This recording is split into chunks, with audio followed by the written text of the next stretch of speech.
Nah, ada satu wanita dari Mekah namanya Sulafah.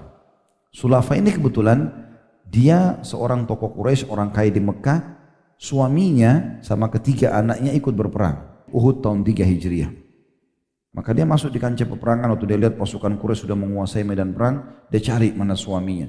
Dia temukan suaminya meninggal, mati, terbunuh.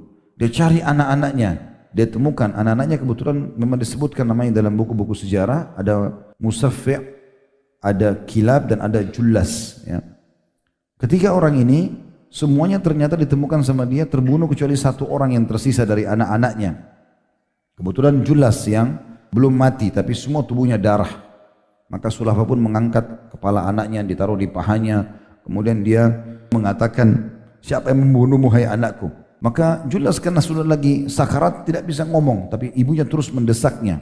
Akhirnya Jullas mengatakan, sesungguhnya yang membunuhku adalah Asim bin Thabit, dan dia pula yang membunuh kedua saudaraku. Maka dia pada saat itu berteriak di kancah peperangan sambil mengatakan, siapa yang bisa mendatangkan kepadaku kepalanya Asim, maka aku akan bayar dengan 100 ekor unta plus lagi batok kepalanya itu nanti aku akan pakai minum khamr. Setelah minum khamr, na'udzubillah, aku akan isi dengan emas untuk dia, untuk pembunuhnya. Maka semua anak muda semangat pada saat itu, orang Quraisy ingin mencari mana Asim. Tapi kebetulan karena muslimin sudah berlindung di atas gunung, mereka nggak bisa. Quraisy pun pulang, pasukan pun pulang semua.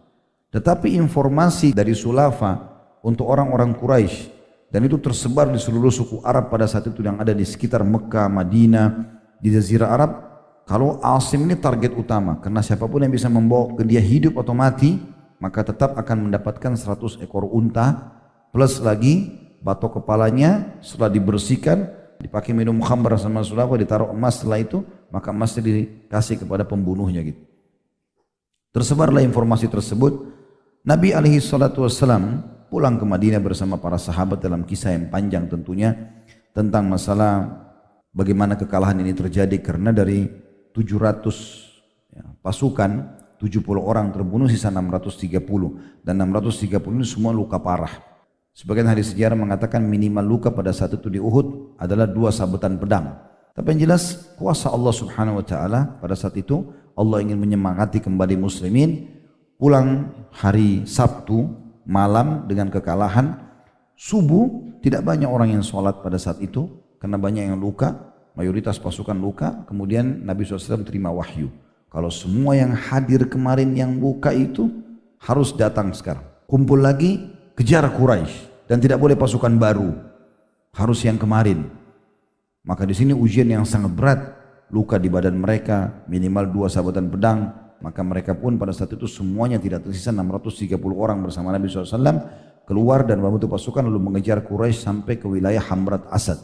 Kemudian intinya Nabi SAW tinggal selama 3 hari Hamrat Asad untuk menunggu Quraisy. Mereka tidak datang, maka pulanglah para sahabat dalam kondisi gembira. Tetapi tetap saja tadi saya bilang gejolak dari Sulafah ini, wanita yang tadi suami sama anaknya terbunuh besar. Terus saja dia kumandangkan setiap hari.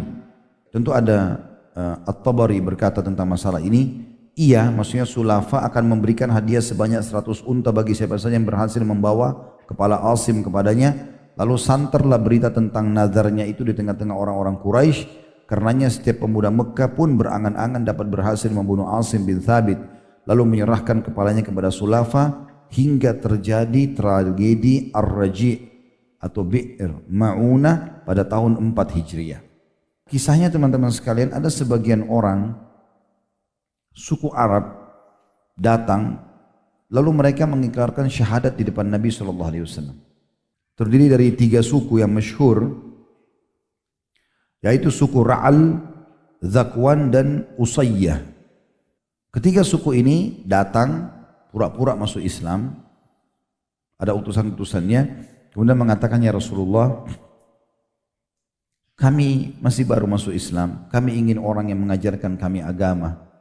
Utuslah kepada kami orang-orang sahabat Anda yang mahir dalam ilmu agama untuk mengajarkan kepada kami. Maka Nabi SAW pun mengutus 6 orang pada saat itu. Mengutus 6 orang dan menunjuk Asim bin Thabit sebagai pemimpin mereka. 6 orang ini adalah Asim bin Thabit bin Abi Aflah, kemudian ada Marthad bin Abi Marthad Al-Anawi, yang ketiga Khalid bin Al-Bukair, ini juga sahabat Nabi yang mulia, dan ketiga orang ini mati syahid. Tiga yang tersisa itu ditawan, di antaranya Khubayb bin Adi, kemudian ada Zaid bin Dathna, kemudian Abdullah bin Tariq. Keenam orang ini diutus oleh Nabi SAW untuk mendatangi atau menemani suku-suku tadi agar bisa mengajarkan Islam. Mereka pun di tengah jalan tiba-tiba suku-suku ini mengatakan, sesungguhnya kami tidak masuk Islam dengan benar, tapi kami murni akan menjadikan kalian 6 orang ini sebagai tawanan, maka serahkan diri kalian. Nah, pada saat itu ada 3 sahabat yang sepakat tidak mau menyerahkan diri sama orang kafir. Mereka tahu ternyata ini adalah para pengkhianat, yaitu Asim, Marthad bin Abi Marthad Al-Anawi dan Khalid Al-Bukair radhiyallahu anhum ini yang tidak mau menyerahkan diri. Yang paling mengotot adalah Asim. Dia betul-betul mengatakan, aku telah bersumpah setelah masuk Islam agar tidak pernah Allah menyentuhkan kulitku dengan orang kafir.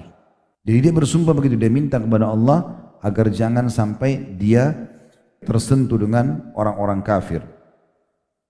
Diceritakan Umar bin Khattab radhiyallahu anhu, beliau mengatakan, Allah subhanahu wa ta'ala senantiasa menjaga seorang hamba yang beriman. Asim pernah bernazar dan bersumpah atas nama Allah untuk tidak disentuh oleh orang musyrik pun semasa hidupnya selama-lamanya. Maka Allah subhanahu wa ta'ala menahannya dari hal itu setelah wafatnya, sebagaimana dia telah melindungi dirinya dari hal itu semasa hidupnya. Karena terjadi sesuatu, akhirnya yang terjadi pada saat itu, Asim dengan temannya yang 3 orang tadi, Khalid bin Bukair dan juga Marthad bin Abi Marthad, tiga-tiganya sepakat. Kata Asim, saya demi Allah tidak akan menyerahkan diri saya, kita melawanlah 3 orang ini. Sampai akhirnya terbunuh mati syahid. Dan waktu itu kebetulan suku Hudzail tidak tahu yang mana Asim. Mereka tidak tahu.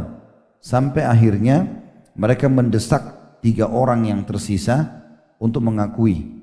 Akhirnya 3 orang itu ditawan dan mereka tahu dari 3 yang tersisa kalau ada Asim di antara salah satunya, ditunjuklah Asim itu. Maka mereka pun bergembira pada saat itu karena mereka pikir mereka bisa dapat 100 ekor unta dari Sulafa, kemudian mereka juga akan dapat emas sepenuh batok kepalanya Asim, gitu kan? Apalagi Asim sudah mati. Kuasa Allah subhanahu wa ta'ala waktu mereka datang untuk memenggal kepala Asim yang sudah mati, maka tiba-tiba Allah datangkan lebah. Dan lebah ini memenuhi seluruh tubuhnya Asim. Mereka tidak bisa lihat sedikit pun satu sisi dari tubuhnya Asim. Mereka tidak tahu mana bedanya antara kepala sama kaki. Mereka berusaha mengusir lebah-lebah itu, tidak pindah. Terbang sedikit kembali lagi. Jadi mereka tidak pernah tahu. Maka mereka berkata satu sama yang lain, biarkan dulu sampai sore, mungkin nanti lebah-lebah ini akan pergi.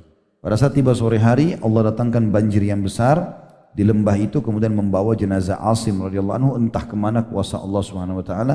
Akhirnya hajat dia sebagaimana Umar bilang, tidak pernah lagi disentuh oleh orang-orang kafir.